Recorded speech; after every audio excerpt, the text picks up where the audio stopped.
should be recording and everything, but anyway, and we'll cut out whatever we have to cut out. But yeah, so we were at this new Broncos brewing company yesterday, and Paul brought over the brewing, and I'm walking around and this big, so what I didn't know, and Sarah, my wife, knew that there was a big group of guys that were walking in, and they all looked like, but they work out every day, and we're kind of walking around and watching and everything, and I'm like super chill, wearing like the goofy shirt you can imagine, and whatever, and we walk up there, and I start, you start listening to people, you don't mean to, you start listening to people's conversations, and I hear, then you master that dojo, and I'm like, oh, we're just being goofy, that's what I took it as first. And then he's like, yeah, but that's a red belt. And I'm like, a red belt? I'm like, okay, let me listen a little bit harder.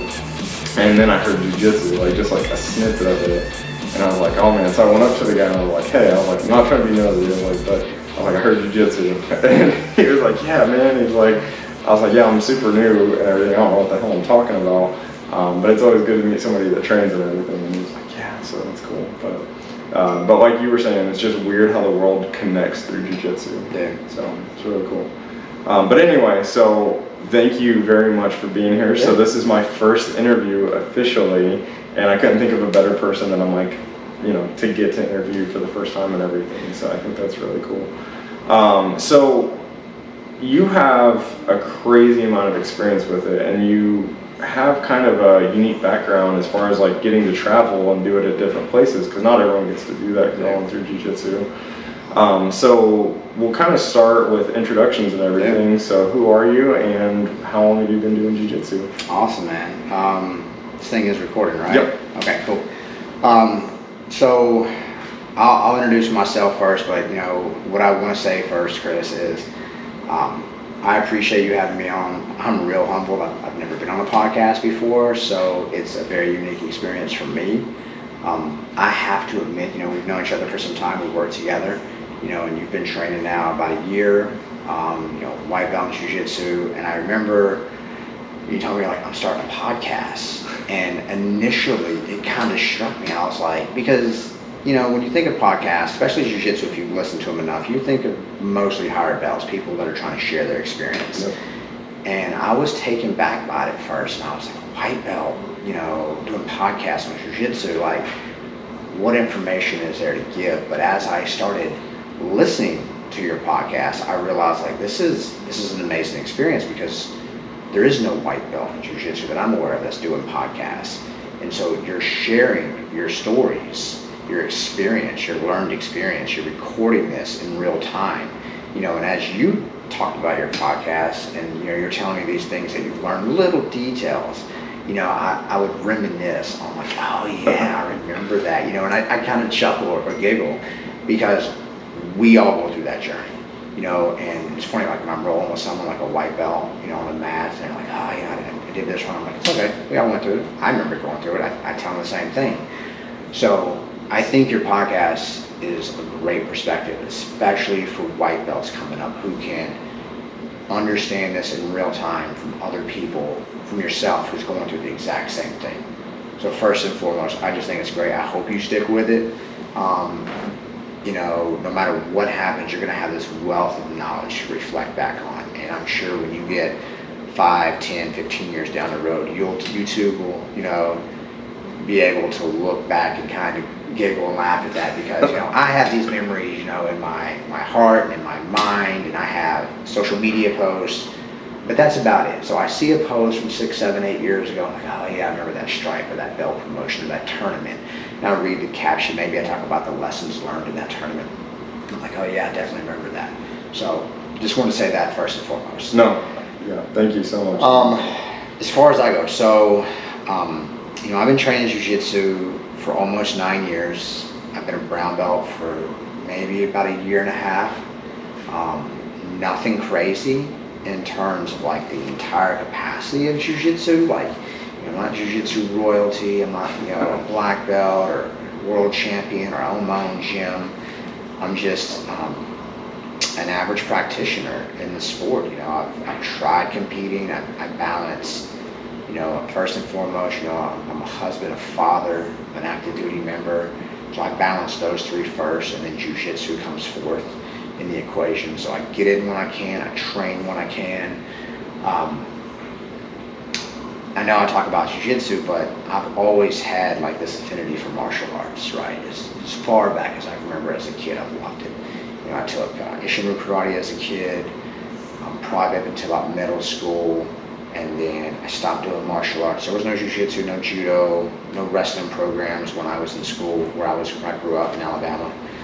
And then in 2006, funny enough, right about now, 20 years ago, was my first experience, because it was right before my first deployment to Iraq. Wow. And it was in Warner Robins, Georgia. I remember I'd meet in the gym. I'd meet some guys that would go up to Atlanta. They would train, and they'd just pretty much come back and kick the crap out of me and whoever was willing to let them do it. And then I deployed to Iraq. I came back, lost touch with them. Social media wasn't as big to me then, so I kind of lost touch with them. They probably PCS or deployed or whatever, or moved on. And then so that would be 2007. In 2011, I am at church with my daughter, and there's this Taekwondo demonstration. And it reminded me of the demonstration I saw when I was a kid. And I was like, I looked at my daughter, she was captivated by it. I was like, oh, we should totally get into martial arts. So we started training Taekwondo for probably about 2.5 years. But next door to me was, right on the other side of the glass in the same school, was this combat Sambo guys. And if you're not familiar with Sambo, it's the Russian form. I would say it's probably the most all-rounded martial art. It has the punching, the striking, the takedowns of judo. It has the gi of jiu-jitsu. It has the kicks, the leg locks. It just doesn't have the belt system. It is the Russian version. It has red and blue belts, that's it. It's not as popular as jiu-jitsu, but I think it's the most effective in terms of one single martial arts. It has everything that you could need. From everything from punching, kicking, takedowns, submissions, leg locks, everything's fair play. So I would train with them sometimes in no-gi, and that's kind of where I started getting back into that groove. I then PCS to Germany in 2013, and sometime around 2014, I am at work and I see this guy come strutting down the hall in his Gracie Jiu-Jitsu gi pants and rash guard. And I knew enough to recognize it. And I was like, hey, where are you going? He was like, going to do Jiu-Jitsu during lunch. And I was like, cool. I was like, can I come? He's like, yeah. So I come with him and I start training. And then I find out about this Jiu-Jitsu club at Ramstein. And I started training there. I trained for about 18 months right before, and I got my blue belt right before I left Germany in 2016, right before OTS. And so, the funny story about Jiu-Jitsu, I came in really athletic, really lean, and I was like, I'm good with this, you know what I mean?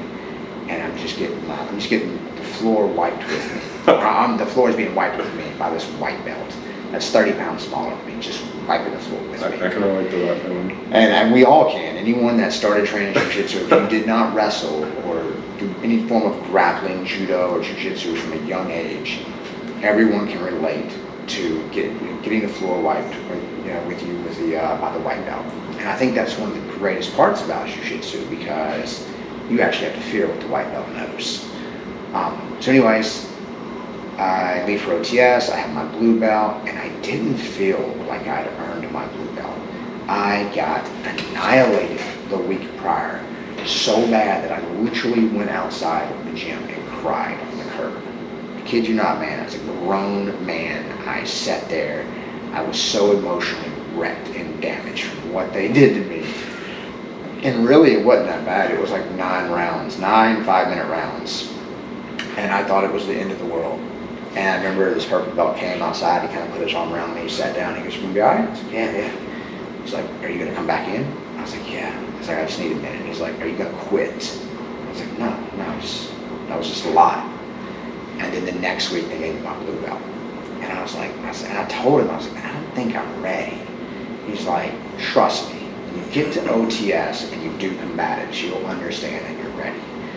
So I go to OTS in Maxwell, Alabama, I do combatives, and they give us like 10 hours. They show us an arm bar, a triangle, a scissor sweep, how to open the guard, how to pass, side control, mount, guard.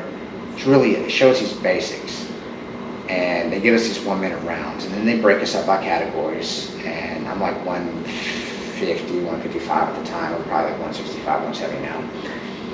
And I just blow through my weight class. Just blow through the guards, submitting people, sweeping people, just of ease. And then I go up to the next weight, and same. And I went all the way up to like 205, and I don't remember the guy's name, but it just ended up being a draw. I couldn't sweep him or submit him from my guard. And he couldn't pass my guard, and they're just like, cool. And it was then that I realized, I was like, oh, I do know something. I went to Omaha, Academy of Brazilian Jiu-Jitsu, Dennis Bacon, and then I was there from 16 to 19. I got my purple belt. I started competing as a blue belt in Omaha. That's also where I started traveling, going to UI and doing jiu-jitsu. And I would tell any of your listeners, and you are great about this, even as a white belt, you're already traveling and you're already putting yourself in new experiences. And I think that's great. I didn't start that until I was a blue belt, so I already felt kind of behind the curve showing up as this blue belt, right? Maybe with not so much, no competition experience and no travel experience, because traveling, it's nerve-wracking to walk into a gym as a higher belt, and the younger belts looking at you, the lower belts and the younger ones looking at you, trying to show their professors that they can submit to the visiting color belt. I got here in January 19, December 40 Jiu-Jitsu with Saad Al-Aziz. I continued to compete. I also trained judo. I'm a brown belt in judo. I trained with the Wrights, and I competed in both. And I got my brown belt last February from Saad, under the guidance of Master Luis Valjares out of Florida. Okay. So that is like a quick introduction of like sort of my martial arts experience and my jiu-jitsu experience. And it's nothing extraordinary, but it's just my take. It's my experience. No, absolutely, and it's so cool. I knew it went back a ways. I didn't know it was that in depth. So it's really cool to even hear that story myself, because that's the first time I've heard that story. Yeah. And that's really cool. I think you really dialed in on something really important, and I was guilty of this myself. Back in 2013, I was on one of my deployments. Mm-hmm. And these guys were training jiu-jitsu, and they made it openly known they were training jiu-jitsu, and I just didn't care. Like mentally, and this is wrong, right? Like I kind of grew up in some martial arts, mm-hmm. but like nothing heavy. Yeah. But I told myself, I was like, oh, it's just jiu-jitsu. Like I could handle those guys. Like if I went in, I could do what I need to do. Yeah. Starting jiu-jitsu as a mature adult, what I have learned is that it doesn't matter. What I love about jiu-jitsu is that it doesn't matter your size, how skilled you are, or anything. If you're proficient at jiu-jitsu, and I'm not gonna say an expert, proficient, meaning that like the basics, you can probably hold your own. And so I can only imagine like when you walked into that combatives class, because that's an intimidating environment a little bit. I mean, those guys are probably coming in there ready to hurt people. Yeah. And then you walk in there and you start just handling business. It probably is like that self-actualization that you're like, oh shit, like I know what I'm doing a little bit, and I guess the biggest thing is like from those moments, like when you first started, like where you're, where I'm at and everything, and you feel like you know some things, but you don't. You're like, okay, I know side control, I know that, whatever. What has been the biggest things that helped you develop along the way to like where you're at right now? I would say first and foremost, just being humble and understanding that even you know what you know, you don't know everything. Like you know side control, but how well do you know side control? How well does your opponent know side control defense, right? Just being real with yourself.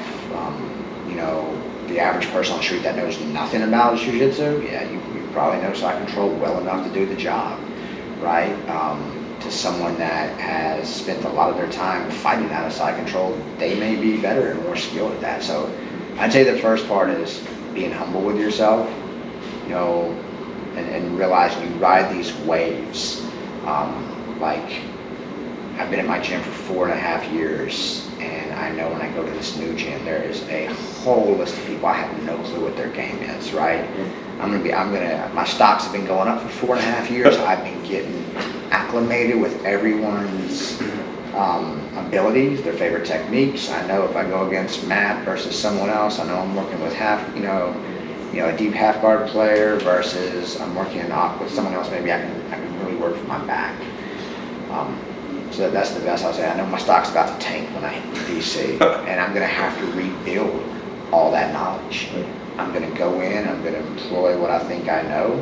Some of it's going to work, some of it's going to get smashed, but I know in a couple of years I'm going to come out, just like stocks, I'm going to come out that much stronger as long as I don't quit. No, absolutely. Yeah. I think I've had the honor of getting to, I think I was your restaurant, as they call it. I'm always learning the stereotypes and everything. And flat out, I watched you and one of the professors of Black Belt, Professor James, just go. It sounded like thunder in the building, which is blatantly. And then you start rolling with me, and I could just tell. I was just like, yeah, he's catching his breath right now, and I'm like sitting there gassing myself and everything. Drowning that day. Yeah. But do you think, like, okay, so take yourself back a little bit, and you say you like have the memories and the stripe, the social media posts and everything. What was the most significant things that you remember, like your takeaways of your process? You know what I mean? Like everyone has like those big moments, like those aha moments. Even in a year, I've had a couple. But like, what were your aha moments? Okay. One of the biggest aha moments was when I stopped being a spazzy white belt, and I just went from this chaotic mover to this more fluid movement. The blinders kind of relaxed some. I stepped back in the moment and I learned from like just furiously treading water. I just learned how to patiently swim. Some of the other aha moments was being taught a technique in the moment and going, man, this technique does not work for me. I don't want to say it's dumb. It just doesn't work for me. And then, months down the road, either being shown that same technique or for some reason my body and my mind being able to connect and realizing, oh, I got the technique now. I understand now at least what level I am, right? So that was a big aha moment for me. Those two were the biggest. Once I stopped being a spazzy white belt, and once I realized that I can be shown a technique today, right? And I'm like, this doesn't work for me, and not think to myself, I'm never going to learn this. It just may take some time, or I have to see it again, or I have to drill it some more, or you know what I mean? Mm-hmm. And those are the two biggest takeaways for me. And it's funny, I like the stereotypes of jiu-jitsu, like you say, spazzy white belt. Yeah.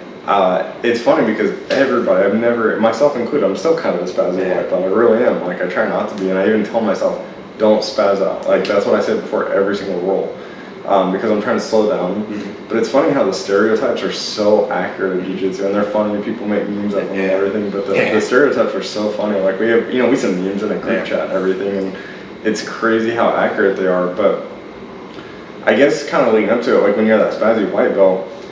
And you could really fast forward it all the way to being like a professor or a coach or whatever, but what's the difference between, like, if you're a white, take yourself back to the white belt days and everything, like what's the difference between a good white belt and a great white belt? Like somebody training. I think the more you train, the better you are. I mean, you have some professors that keep their people with their stripes and belts for a long time, and you have some that just like, all right, you kind of met the minimum times. I'm not going to hold you back much longer. I'm going to move you out. Part of it's technique. I'll tell you this: when we talk about Professor James, that's a brown belt, and I roll with him sometimes. I still feel like a spazzy white belt because he's moving at a pace faster than I can keep up with. So he has me still reacting off my heels and feeling like a spazzy white belt because I know if I don't do something soon, he's going to do it. And so that's the weird part about it. Like, I mean, that day that I was running, I remember that day specifically. I mean, I was so gassed because I was expending energy well beyond my capacity. Jiu-jitsu is pretty interesting to me personally. I think it's not necessarily how good you are, and I'm sure a lot of people will disagree with me. It's just my opinion, but it's how it makes you as a person. I think that's what's the difference in a good white belt, blue belt, purple belt?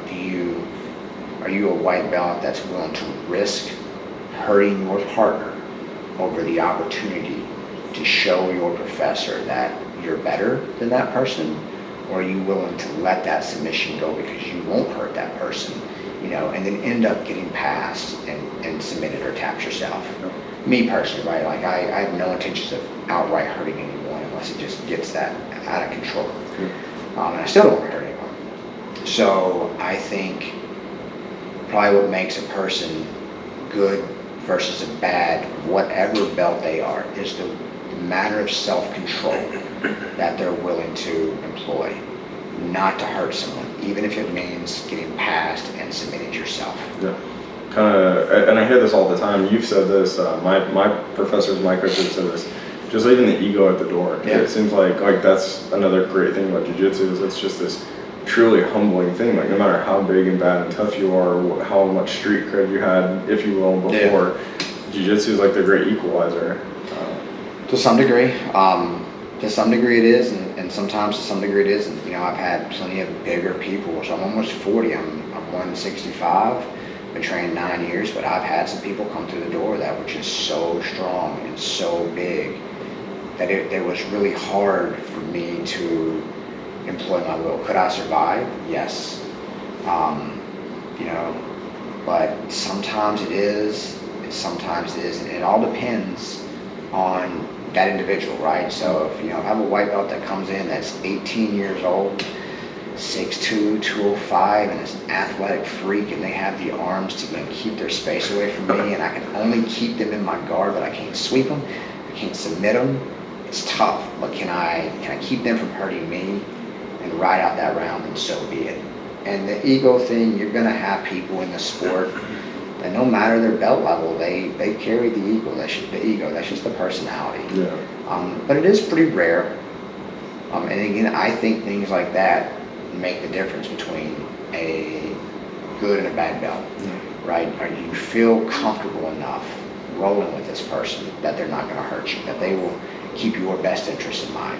That's my opinion. Yeah, no, absolutely. Yeah, I agree, and I think everybody to some degree has different experiences with that. I've rolled with some bigger and smaller guys. I was telling you last week I got just absolutely rolled up by a teenager that was maybe half my size, just insanely strong, and he just worked me.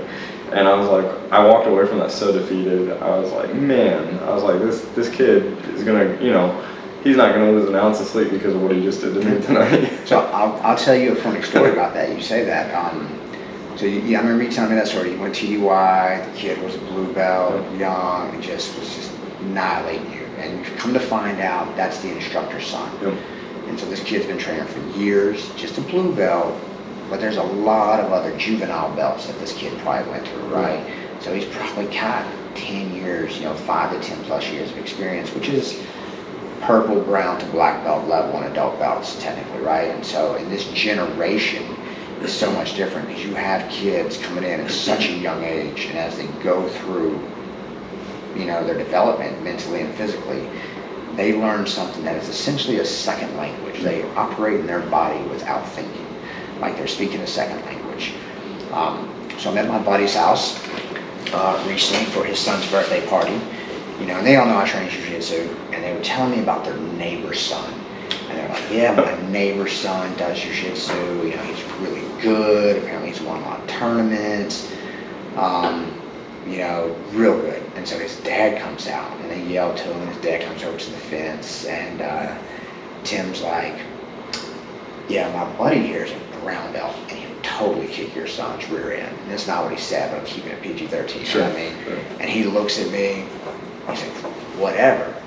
And he looks at me and goes, are you really a brown belt? I was like, yeah, I'm a brown belt, but I did not say that. You know what I mean? Yeah. And I'm a pretty humble guy, right? I know my limitations. And so his son comes over there, he's like 5'7", 130, and they said the same thing to him, and he just kind of laughs. The kid was so humble about it. His dad was talking all his trash for him. And so I thought back to that story. I had just eaten, I'd had a beer, and I was like, I'm not about to challenge this kid. And like, part of me, my ego, right? My ego, one side of me was like, I do need to roll with this kid, right? I am essentially, you know, being to some degree questioned or challenged. Do I need to defend my brown belt? And then the other half was me like, well, as we got to talking, I found out this kid was a multiple time kids Pan Am champion. Wow. He trains 3 hours a day, 6 days a week. His dad takes him to the gym every day. He lives this lifestyle, and more than likely the odds are stacked in his favor. He is going to run clean through me. And you know what? I was like, he wasn't challenging me, and I sure wasn't about to just, you know, after eating, about to challenge this kid. But I mean, it is what it is. And I mean, at the end of the day, I don't do jiu-jitsu to be a world champion. I do it because of all these other factors, and I'm only trying to get better myself and enjoy my process and my journey. And I know that on any good day, there's probably going to be someone younger, smaller, faster, you know, that can probably submit me. It is what it is. You know what I mean? And I'm not going to let that make me quit, essentially. Because a lot of people get frustrated. I'm like, well, it doesn't work. And this blue belt just beat me. And that blue belt's been training just as long as you and twice as much as you in the same process, and is 10 years younger than you, without bills, family, stress, work. You know what I mean? Just training and get the focus on everything. Yeah. That's a kid's life, 6 days a week. I'm lucky if I get in 3 days a week. Yeah. You know what I mean? Yeah. So. Yeah. No, absolutely. And you know, I think it's cool. It's watching everyone's journey and everything. But you said something earlier in like the very beginning of it, where you said like you have a pretty extensive history with martial arts. Like you've always been drawn to it and everything. You know, why do you think jiu-jitsu stuck? Like of all the martial arts that you've done, why did jiu-jitsu stick? With me or in like America? Do both. Like start with you, and then why do you think it's like really stuck as kind of like a culture? All right, fair enough. It is more realistic.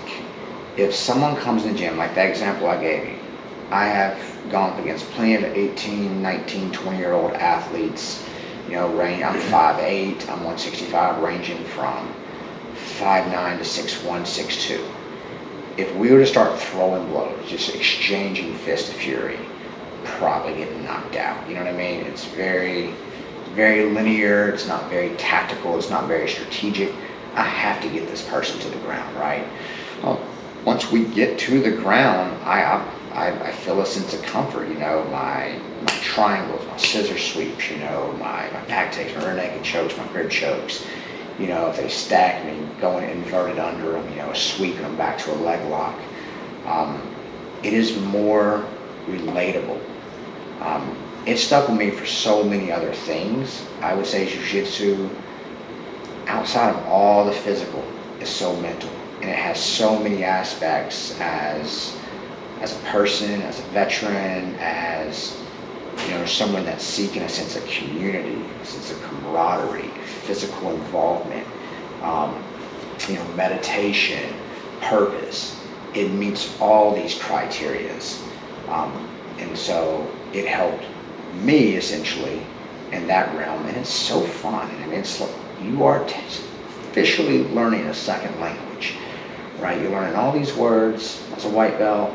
You start to put together your phrases as a blue belt, really starting to engage in battle as a purple belt, you know, and as a brown and black belt, you know, you've been exposed to most of the language and how the phrases and structures work in different conversations and settings, right?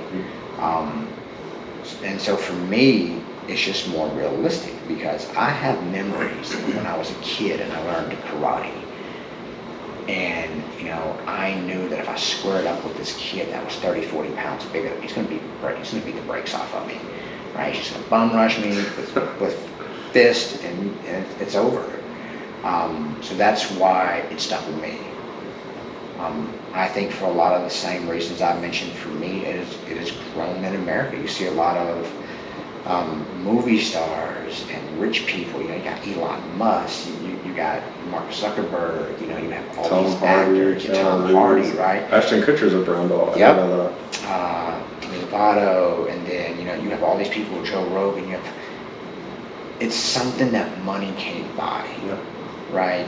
And that's the great thing about it. Like you go onto the mats you don't know who you're standing next to. You're standing next to a millionaire, someone that's blind, that's missing limbs, a military vet, a cop, someone that's poor, a kid, a business CEO, colonel, command chief, master sergeant, any various ranks.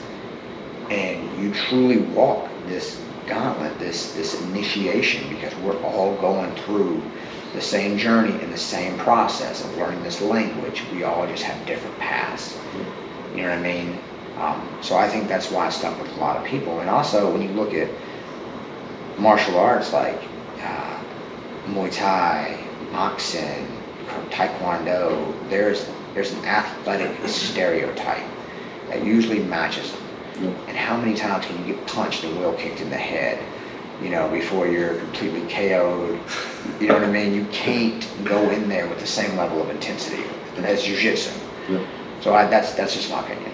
Yeah, no, absolutely. I completely agree, and it's cool. I mean, it's kind of like it was around here somewhere. Yeah, there it is. It's kind of weird. It's like when you buy a new car, and you never hear about that car until you buy that car, and then you start seeing it everywhere, right? Mm-hmm. Like all you see is that car, like. Mm-hmm. And that's kind of what jiu-jitsu was for me. I never heard really much about jiu-jitsu, and I started doing it, and it's just on the brain constantly. And I started meeting people like yourself that did jiu-jitsu, and I'm like, holy crap, it was like this whole new world, right? But there's a lot of people that I think are curious about it. There's a couple at work, right, that I think are like curious or have expressed interest. But for those people that maybe haven't tried it, or maybe the people that like it's not even on their brain, what would you say to those people about like if somebody was just curious about jiu-jitsu, what would you tell those people? I talk to my friends, people all the time, and one of the things, probably the most common phrase I hear is, I'm not in shape for jiu-jitsu. And with certain stereotypes, most people aren't CrossFit in shape when they start there, and like I said, we talk about stereotypes of physical fitness, right? Like powerlifting, competition, bodybuilding. People are always like, well, I'm not in shape for jiu-jitsu. Unless you come from a competitive grappling background of sorts, no one is shape. No one is in shape for jiu-jitsu. I had a staff sergeant from my office that came, and he was a really, really good soccer player, right? And so if you know anything about soccer, the physical fitness for soccer athletes are amazing. And he played like 2 or 3 times a week, an hour, 2 hours a night of just sprinting up and down, right? He had a hard time getting through the warm-ups. He was sweating and out of breath in the warm-ups because it's different exercises. You're expending energy in a way that you're doing this. They have no clue what you're doing. It's like trying to learn how to swim and not knowing how to swim. And once you learn how to swim, it's actually not that difficult, right? So I tell people when they come in, look, just be open-minded to it.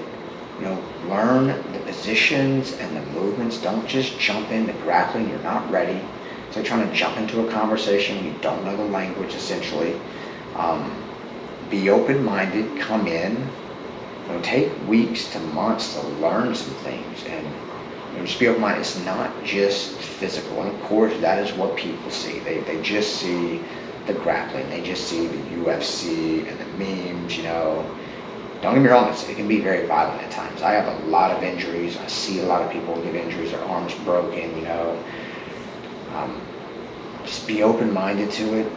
Do it for the right reasons. Do it to learn something new. Find camaraderie. Find some self-confidence in yourself. You'll learn a lot about yourself in jiu-jitsu. Like in my going away, they talked about, how quick-paced I am at work and how calm I can be. And I can assure you it's all from jiu-jitsu. It really is, because that was not who I was prior. It really found a way to mellow me out. It's funny because I was just thinking that in the back of my head. I was going to reference exactly what you just said. One of the individuals who was highlighting you at your going away said that you have this crazy high energy, but it's so calm. And it's so true. Like anyone that's ever interacted with you, it's this intense, like hot energy, but it's so cool, right? Yeah. And I've never met a person who just naturally has that energy before. And they asked you, they didn't ask, but you brought it up and everything, which I think is incredibly important. Like, it's just the jiu-jitsu, And I think that's 100% true, even in the small amount of time I've been doing it, it just gives you a peace in your head that, you know, like it's so much more than physical. And I don't think a lot of people understand that, that it goes so far beyond the physical. What are some of the biggest takeaways that you think you said that it's kind of helped with that and you weren't that person before. Yeah. How did that transformation, like how did jiu-jitsu help make that transformation? It has just made me so humble and so comfortable being in uncomfortable situations. Like I have found the ability to be comfortable in uncomfortable situations through jiu-jitsu. I have learned that you only win or you learn, right? You don't win and lose, you learn. So I translate that to my life. You know, there's no saying no. You know the way you see it in all things, essentially. And to me, that's jiu-jitsu. I've just found the ability to be comfortable in uncomfortable situations. I know no matter what happens, I'm going to learn from it. And I know no matter what happens, it can't be as bad as someone trying to choke me unconscious or break my arm. But I mean, it is what it is. You know, no one's trying to break my arm. No one's trying to choke me unconscious. That's just it. Yeah. Yeah. No. That's very true. Very true. What are some of your goals in jiu-jitsu, like long term? Man, I want to be able to be on the mats when I'm as old as possible. Okay. You know, I have no interest in being a world champion. I don't think I have an interest in owning my own gym. Jiu-jitsu to me is it's meditation, it's medicine, it's camaraderie with the people I meet. It keeps me young. It keeps me very athletic. I'm constantly learning. It's just great to go in there and just blow off steam, because even when I'm running or working out or anything, my mind is not full. It's not there. I'm running, might be thinking about how much it sucks, but I'm also thinking about what I got to do as soon as I'm done running, or thinking about work, or thinking about my family, or thinking about my bills or my move. You know, when I'm working out at lunch at work, half the time, you know, in between sets, I'm looking at my phone, answering questions or answering emails from work. You know, I'm not 100% engaged unless I'm there. I'm on the mats. My phone is away from me. I am 100% focused, and when someone is trying to choke me out, or I'm trying to choke someone out, I am in the moment. It is the greatest form of meditation I have personally ever found. My long-term goals is just to be able to train. When I get to DC, my daughter, my youngest, my 5-year-old, is going to start training on gymnastics. I hope she doesn't have to be a competitor. I hope she falls in love with it for what it is. I hope this is something that her and I can bond over life, you know. And so 20, 30 years goes by, and you know, she has kids, I'm a grandfather. You know, I hope I can be retired and take them to jiu-jitsu every day and be on the mats with them. I just hope it keeps me young. That's all I want from it. Yeah, well, you're doing much better than me. I'm quite a bit younger than you, and you look and are in much better shape than me, so it's obviously working. How old are you? 32. How long have you been training? About a year? About a year. Coming up. I started at 30. And I will tell you, I started at 30, non-stop, you know, when I was pretty much at Ramstein. And the shape that I'm in now is way better than the shape that I was at 30. That's good to know. So I think with time, you just get more physically conditioned and more in shape. And I mean, I also work out too. You know, you see these ultra marathon runners and triathletes, you know, and there's something about old man strength, and as you learn more, be more patient, listen to your body more, you may tailor your workouts to be more conditioned for jiu-jitsu, right? I notice whenever I try and lift heavier, you know, I end up always hurting myself and setting myself back in jiu-jitsu, or I'm so sore that I can't move. So just give it time, man. But I will tell you this, where you are in your journey is way ahead of where I was when I started. I was like a 1, maybe 2 times a week type of guy. Remember, for the first 18 months, I never traveled. I never competed. And you're already, what, a year in? Yep. And how many places have you trained at? It's different places outside your school. More than a dozen? Probably right at or just above a dozen, probably. I'm sure I'm probably somewhere around that now. You know what I mean? Yep. So if you keep that same pace, by the time you get 9 years into the game as a brown belt, you have significantly more experience than me because you've been introduced to jiu-jitsu from so many different professors and people, you know what I mean? Yeah. So you're already well ahead of the curve. Yeah, no, I appreciate that a lot. It's just been, like you said, humbling to get to train with those people, you know, even to get to roll with you and some of the other people that from work and stuff, and just get to learn from you guys. I didn't even know you guys did this, and all of a sudden, you know, you guys are taking me under your wing, teaching me things, and I really appreciate that a lot. Yeah. It's just that kind of that cool community thing that we were talking about. One of the biggest things, you know, I found myself in this position not so long ago, and I think every white belt does, and this is about being new, you know, there's so many podcasts, like you said, about like people that have been there, done that, but talking about the things that white belts dealt with, and there's that discouragement where they take time off, right, where like, I've had it too, where it's not that you're not in love with the sport, you're in love with it, you're mad at yourself that you're not going, but you find yourself making excuses not to go or justifying not going when you know that you want to be there, right? Have you ever had those big moments, and if so, what brought you back? And I'm in that moment right now. I'm in that moment right now with everything I have going on in my move. And it's weird when you take time off for whatever reason and your body stops hurting. And you're like, oh, that's what that feels like again, you know, to not be hurting. It's tough for me because I live so far from my gym. Me and my wife are both military. So I get off at a certain time, you know, by the time 6 o'clock rolls around, like, I'm tired. I am tired. And like, I hit that line where like, man, I need like an energy drink or some coffee to get me to the gym. And then, you know, am I going to go to sleep at a decent time because I'm consuming large amounts of caffeine well past the recommended hour. But always, it's more than just the jiu-jitsu. I come back to the community because when you're gone for long periods of time, and you'll notice this when you start training longer, and the longer you go and you meet people that eventually quit, and eventually people that stop coming back, you're like, man, I miss that person. Yeah. Like, man, I miss training with that person. And then you see them come back and they're like, dude, where have you been? It's so great to see you. I'm literally going to choke you out tonight. You come back to the camaraderie. And then, so you have to remember that your teammates need you just as much as you need your teammates. So sometimes you're not even coming back for you. You're coming back for you, but you don't realize that coming back is also beneficial for your teammates. Because one of your teammates may look at you and be like, Chris is the white belt that I need to kick my rear end. He only makes me better. You know, and some blue belts like, Chris is the white belt that I need because he is just the right speed for me. You know what I mean? But it's all about that home work-life balance. So I'm looking forward to it, getting back in there tomorrow night. You know, and then I got judo Wednesday night. Like I said, I'm tired, I'm packing, I'm doing a lot, preparing for the move. In a couple of weeks to DC, which I'm looking forward to. I hate leaving Texas, but I'm still looking forward to this journey. It's an amazing opportunity for my wife. Like I said, you come back at your benefit as well as your teammates' benefits. I do 100% recommend when you need to take time off, take time off. You put your family first, your work first. Unless you're a competitive athlete or you own a gym, then that is your life essentially. You signed up for that.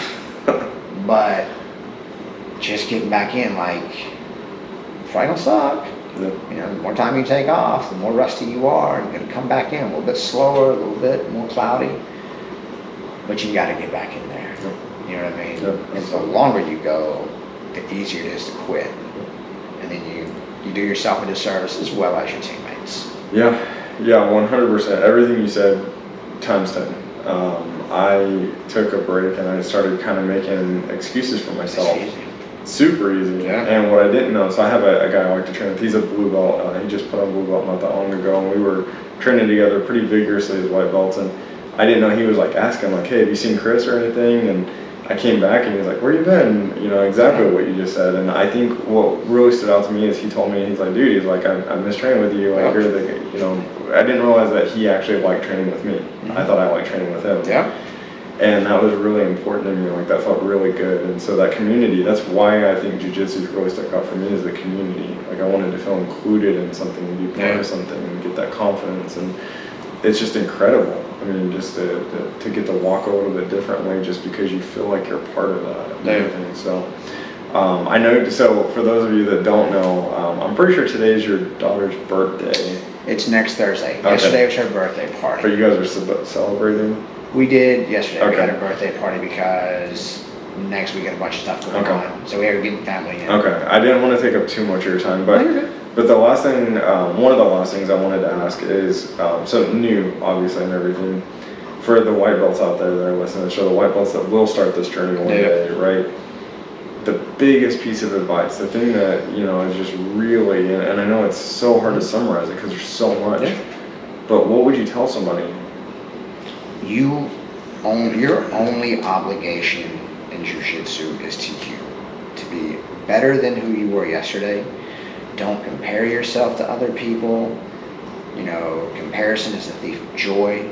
If you're constantly comparing yourself to other people and you don't know their full dynamic, you don't know how much work they have. Like that kid, right? The kid from, the birthday party, right? Yeah. Or the owner's son, in your example. People have different journeys. Don't compare yourself to others. Figure out what you're there for. Like I tried competing, I was like 25 and 50. You know what I mean? Competition was not for me. I had too much stuff going on. I did not train enough. I didn't train properly for competitions. I just went in there without a plan. Like my coach says, it's almost a statistical fact that 50% of the people in competition lose the first match, hands down. So in half the time, that was me. Don't compare yourself to other people. Jiu-jitsu might not even be for you. I think there's something that can be found in it for almost anyone. That's seeking community, purpose, athletic enjoyment, mental, meditation, self-defense. Don't compare yourself to others. You are on your own journey. Be happy for your teammates when they get promoted, even if you think you're better than them, right? Don't harbor grudges against your promotion. There's going to be people that you're always going to be their nail, and you're going to be always someone's hammer, right? Just enjoy the process. Learn as much as you can. Be happy for yourself. Be happy that you have the opportunity, the health, and the time and the ability to do this. Not everyone can. You know what I mean? And just enjoy it. No, absolutely. And I can't say enough, it's funny because we worked together for a little while and I didn't really have any interactions with you. And then I randomly just decided to try jiu-jitsu. And then I found out you did it. Somebody mentioned to me, you do jiu-jitsu. And so I started kind of leaning into you a little bit more, and then it just really opened up what a phenomenal individual you are. Just both professionally, through the sport, as a person, everything. I just think that you instantly became one of those very credible people on and off the mat. And I can't thank you enough for A, taking the time to do this on a Sunday, B, the role you've kind of taken for me on and off the mat, and just what you continue to do. You're one of those people that I have a feeling that 20 years from now I'm still going to be looking at what you're doing and going, man, that's somebody I want to be like. No matter how far you are in life. And so, A, thanks for being that inspiration, both in and off the mat, or on and off the mats and everything. So with that being said, I'll turn it over to you, let you make the final closing remarks.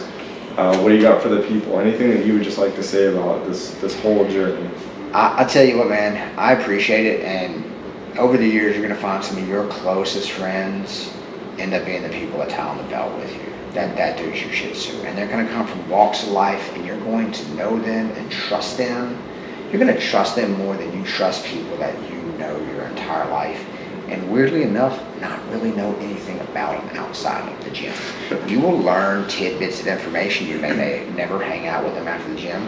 You're going to come in together, dump your problems off on each other through jiu-jitsu, your frustration and your pain and your aggravation, and then you're going to sit there and commonly joke on, like, how you been, how's work, and et cetera, and you might not even really know anything about them outside the mats, but when they walk through the door, you're happy to see them, you can trust them with your body and your life, essentially,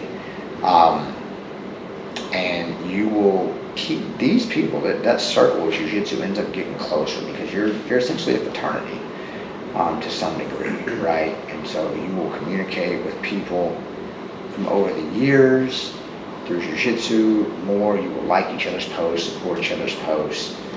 It's funny, you said, we probably will. If you continue to train jiu-jitsu, we will probably continue to be friends. Just through our bond and shared experiences of jiu-jitsu, right? Weirdly enough, in about 10 years, we're both going to be black belts. As long as neither one of us quits, we're both going to be black belts. It's just bound to happen. And so you look at it and go brown belt, white belt, 9 years experience, 1 year experience. Give it 10 years, we could both be standing next to each other wearing black belts. And I give that to any person that's thinking about training, or any white belt that's frustrated or aggravated. You're going to go through these low and highs, just like stocks, essentially. If you stick with it, you will get better.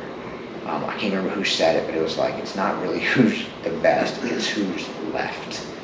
Who can stick it out for whatever reason, whether it's family, schedule, your own ego getting in the way. As long as you stick it out, we'll be there together.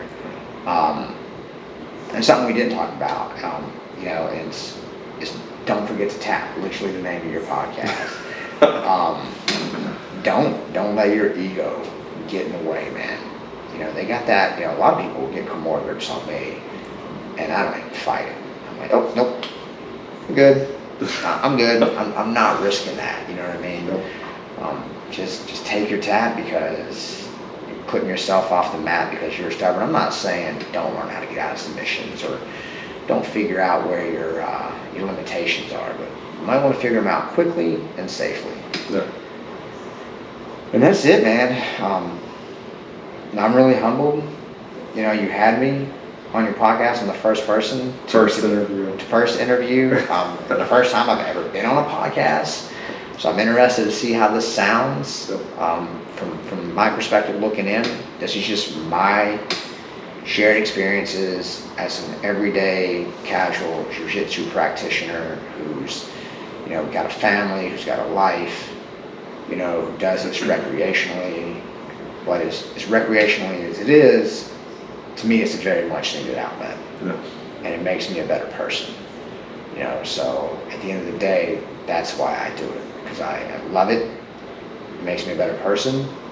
And I always want to be able to do it until essentially the day I don't wake up from that tap, I guess.